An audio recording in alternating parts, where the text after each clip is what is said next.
looks like. It's very tall. Okay.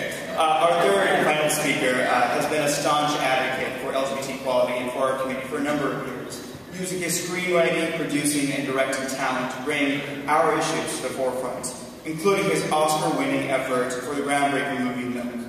He is changing the face of how our community is represented on the big screen. So please join me in welcoming Dustin Lance Black.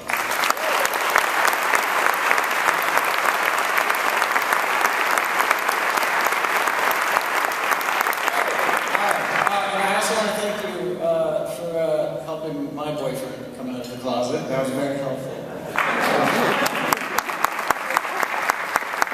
I actually do see how much it's made his life better, so that's not just a joke, that's for real.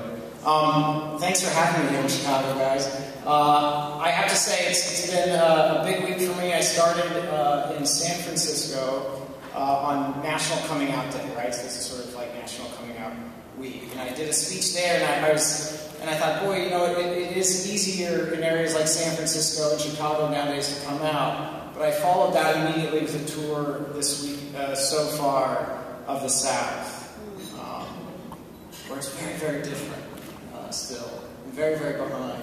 And so I sort of think what I'd like to do right now is to tell you about my roots a little bit, because they are Southern. My family's from Louisiana. I grew up in Texas and Arkansas, and it was very difficult for me to come out. And you know, we all have these coming out stories, but really what I want to tell you about is what led me to have the strength to be able to come out. You know, I grew up in the South, and I grew up Mormon, right? Do we have any Mormons in the room? Any Southerners in the room? Yeah. There. Well, one thing you got to know is if you're a Southerner in a Mormon church, what they do is on special Sundays they lower this video screen down and they beam in the Mormon prophet, right, from Salt Lake City. And I was like 6 years old the first time I saw this happen, and I was pretty amazed. And they lowered the screen, and this white-haired old dude came on, and his name was Spencer W. Kimball. And I thought, this is the guy I'm supposed to grow up to be just like, right? And he sets in on this speech.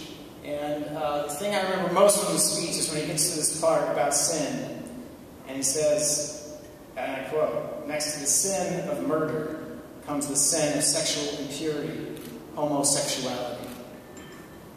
And I remember just lighting up and going, homosexuality, oh my God, that's a lot of syllables. It has an X that's going to be incredibly valuable. And Scrabble, it's a future writer. I just had absolutely no clue what it meant.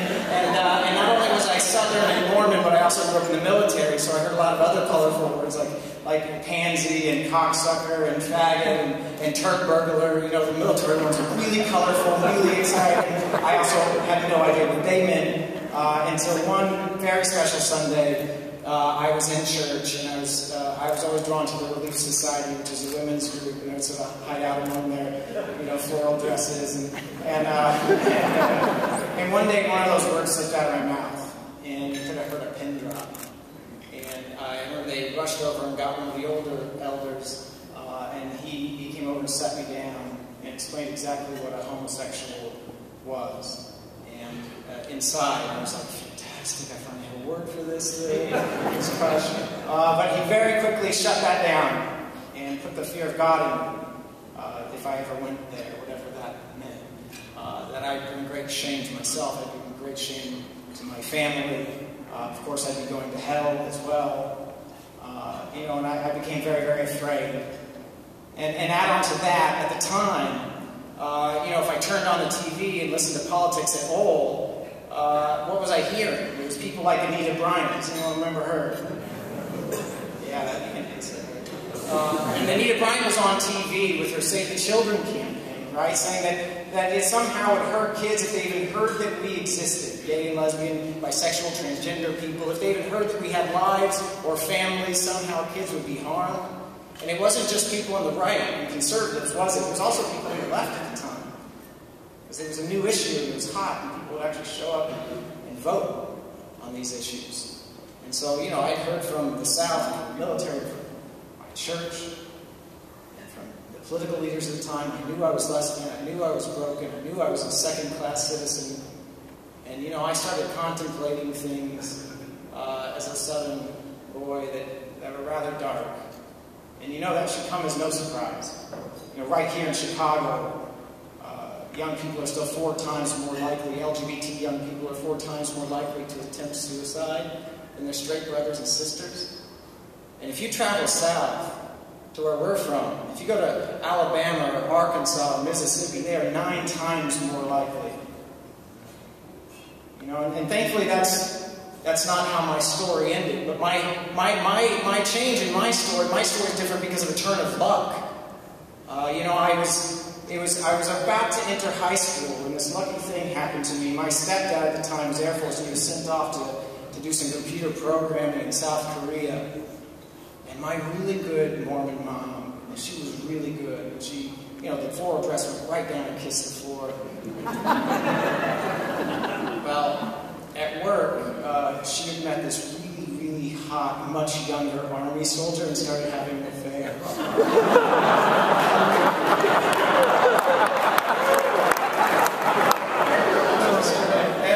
And she pulled me aside, and I remember sitting right there by the sliding glass door with her, and she was like, "Hey, you know that guy that's been coming around a lot?" And I was like, "Oh yeah."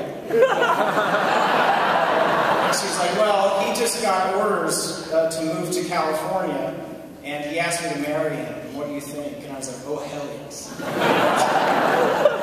And we did. And we packed up the car, and we left the Mormon church, and we left the South, and I moved to the San Francisco Bay Area. You know, and at the time, it was a dark time there in San Francisco. This is the middle of the plague. And I had this... my mom immediately put me in a drama club because she wanted to cure me of my shyness problem, and I ended up liking drama club a whole lot. Not always the most butch club on campus. And I ended up working in professional theater within like 2 years, and this one director who I apprenticed under, he had like a little gaggle of us, young people that he was in charge of. And one day he brought a cassette tape, and I brought something with me. He brought a cassette tape, and he played a speech, and he said that this was just something that he found inspirational. It was given in San Antonio, Texas, about 10 years before that. And I was like, well, that's where I'm from. And he said, well, listen, here's how the speech goes, and this is what was said. Somewhere in Des Moines, or San Antonio, there is a young gay person who all of a sudden realizes that he or she is gay, knows that if their parent finds out, they'll be tossed out of the house, their classmates will taunt the child, and they Anita Bryant and John Briggs are doing their part on TV, and that child has several options. Staying in the closet, suicide, and then one day, that child might open up the paper and it says, homosexual elected in San Francisco, and there are 2 new options. Option 1, to go to California, or to stay in San Antonio and fight. You've got to elect gay people. To send that message of hope to the thousands upon thousands of young people out there like that tonight. You got to give them hope. And he hit stop on the cassette player. He said, well, that man's name is Harvey Milk. And I lit up inside. Because for the very first time in my life, I heard someone leading with hope and not fear. And for the first time in my life, that brand of hope actually included me. And I did have 2 options. For me, I knew now I could stay in a big city like San Francisco and be safe and maybe even have some opportunities. Or one day, if I was brave enough and strong enough, I could go back to my hometown and my home area and fight for people like me. But the reason I come here, and the reason I decided to go on a Southern Equality tour, and this is after, I mean, heck, I am the sort of heteronormative guy right now. I mean, my foundation is the one that successfully sued in California and got marriage equality there, and then sued in Virginia and got marriage equality across the 4th Circuit. I should just be celebrating, right? No, I think it's that celebration and that complacency that's coming from it right now that is turning the promises, those 2 promises of Harvey Milk into sort of a phantom, a dream, something that's fading, something that's going. It's disappearing, those 2 promises. Let's be real. In San Francisco, in Chicago, in New York, these young LGBT people who have to flee their hometowns, who are kicked out of their homes, they come here, and the only place they can afford to live is on the street. And the ones who do get here and are lucky enough to even survive, who are their mentors? Who are their inspiration? Because I'm seeing it in every major city across this country. Our LGBT elders, our mothers and fathers in this movement, are also being priced out of their homes, kicked out of their homes, and shipped out. So who's going to inspire these kids if they can even survive once they get here?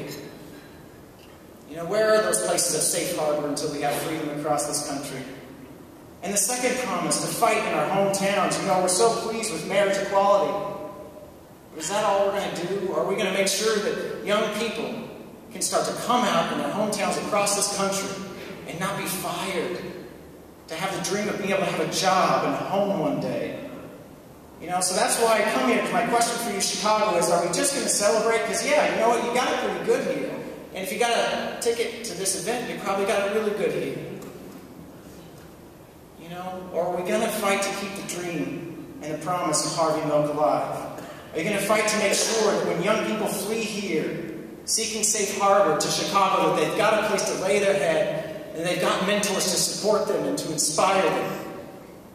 And are you going to help fuel the front lines in this fight to help bring equality, the equality you know here, to the South and to the Midwest and to the young people who are suffering, so that one day, maybe they can be who they are and stay with the family that they love? I'm telling you, Chicago, this movement started here and with this group here, didn't it? And it's got to live here. And you got to cross the finish line with it here. You got the power, you got the strength with your voices and with your vote and with your generosity. Please, Chicago, do not let the dream of Harvey Milk and the promises of Harvey Milk die here. Keep them alive, and I know you can. Thank you very much for having me.